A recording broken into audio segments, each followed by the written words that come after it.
Sam Lott, and welcome to the Sam Lott Music YouTube channel. Now today, I'm going to be continuing on with my reviews of the Beatles studio albums, with their sixth album, Rubber Soul, released in December 1965. Now before I start this review, I'd like to give a shout out to Gareth Barnby, a viewer of my channel and a big Beatles fan who's been looking forward to this video because this is his favourite album. So I just want to say that for you, Barney, before I begin. So, Rubber Soul. I'm just going to give a bit of background to Rubber Soul before I get onto the review. So, to me, this album is sort of the midpoint between the early pop/love songs by the Beatles and the later more experimental Beatles. And on this album, they definitely start experimenting with more unusual and different instruments and sounds, really, which I will elaborate on when I get onto the songs. Now, there's love songs on here still, but love is looked at it in a kind of different angle, a different perspective on those songs, which I'll also explain when I get onto the songs.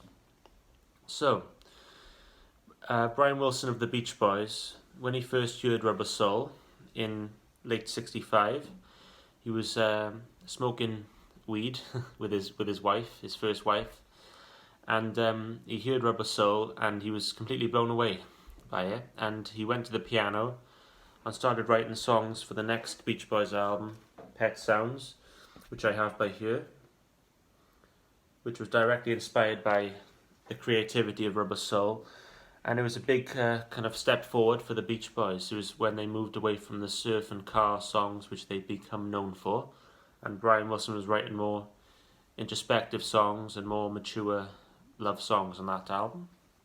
So, the album cover for Rubber Soul was taken by Robert Freeman at John Lennon's house at that time in Weybridge in Surrey, and it's a very cool cover. They're looking down in it, looking down at the cover. I didn't notice until a couple of years ago when a friend pointed out to me. I'd been listening to the album for years and I'd seen the cover for years, and my friend pointed out in about 2 seconds that John Lennon is the only one looking at the camera. The other three are looking into the distance. I'm not sure why this is. It could be because he was, the leader at this time.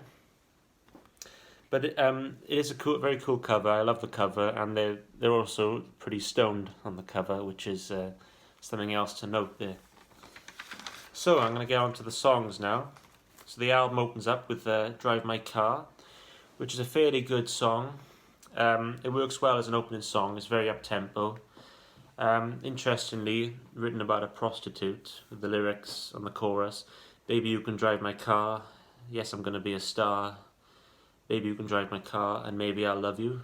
It's about prostitution, which is quite different. They hadn't really sang about that before, And that takes us into Norwegian Wood, This Bird Has Flown, which is a very interesting song. The first pop song, actually, to feature the Indian instrument, the sitar, which George Harrison played.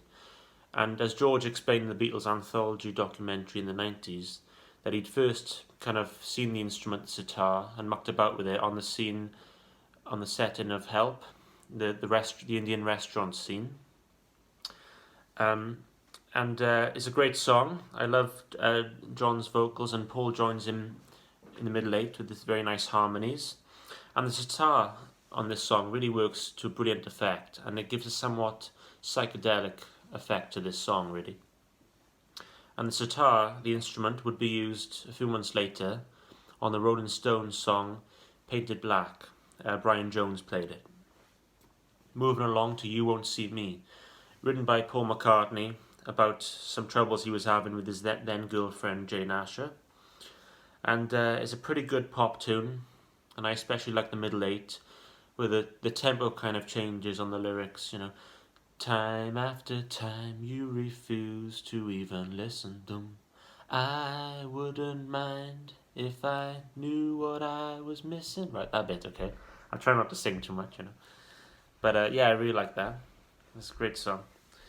Moving along to Nowhere Man, which is a brilliant song written by John Lennon, and the lyrics for the song came to him when he couldn't think of anything to write about. He was lying in bed, and the song came to him then when he was thinking of nothing else.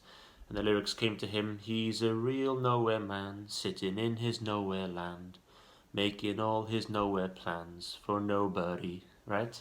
That's where the lyrics of Nowhere Man came from. And interestingly, this is the first Beatles song that doesn't have a love theme, okay? And it's more introspective lyrics from John, writing about himself more. Think for Yourself next. George's first song on the album. The first song to feature a fuzz tone on the bass, dun, dun, dun, dun, dun, which is really cool, really adds a great effect to this song, and Paul plays that. And if we go back to George's first song, going back to With the Beatles, the second album, which had a pretty cynical lyric, this is kind of the same. It's kind of, do what you want to do and go where you're going to. Think for yourself, because I won't be there with you. It's the lyrics on the middle eight, which is kind of, a bit cynical. But it's a really good song, really catchy, great rhythm, and as I say, great fuzz bass on it as well. Moving along to The Word, which is a very interesting song because it kind of predates the Summer of Love, slash the hippie era by about 18 months with the lyrics, say the word and you'll be free. Have you heard the word is love kind of lyrics. And it's a very catchy song. I especially like John's middle eight. Lyrically, it's not amazing.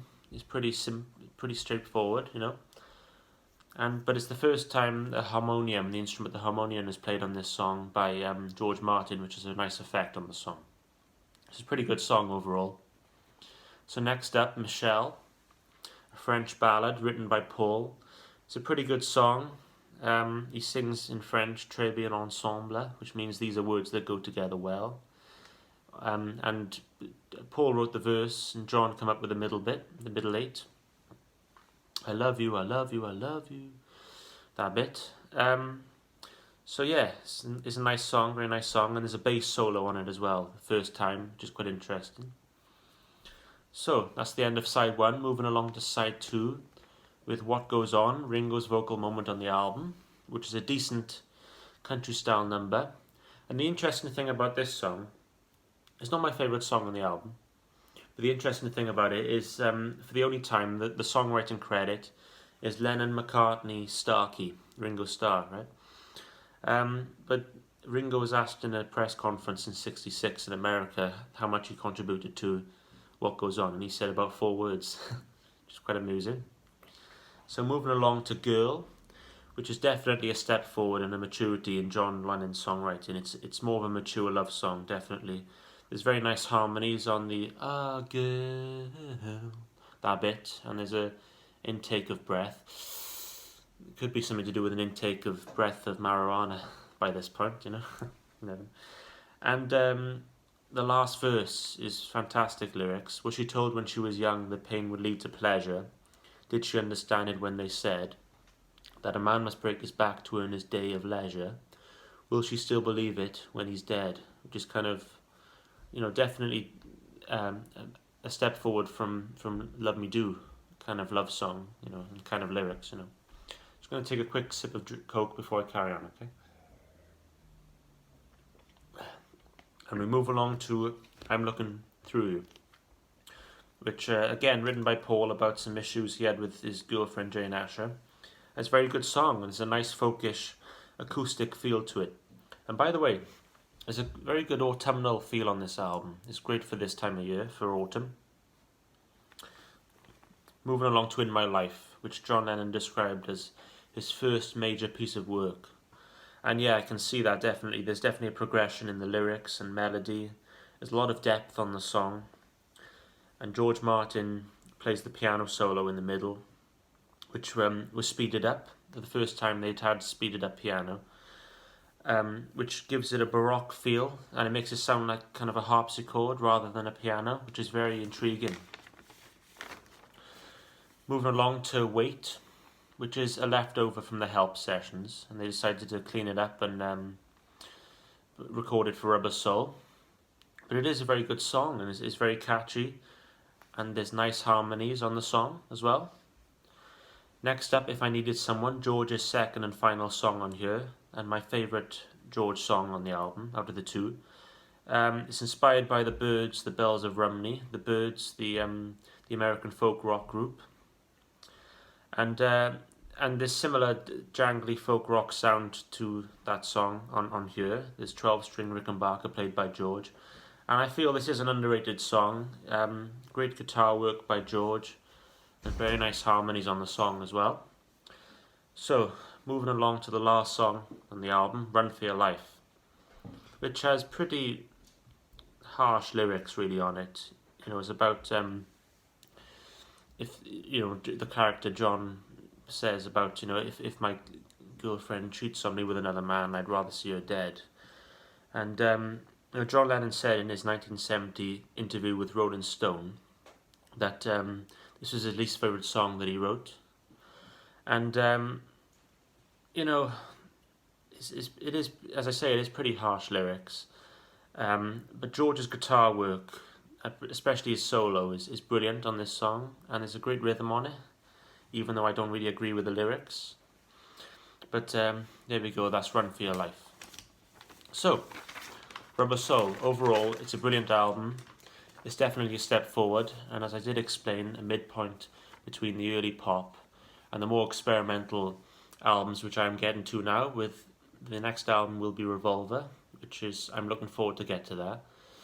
And so Rubber Soul, I love this album, and I think I can give this as a rating my first 10 out of 10 album so far. Okay, so I'd like to say thank you for watching. Feel free to like, share and subscribe, and I'll see you next time.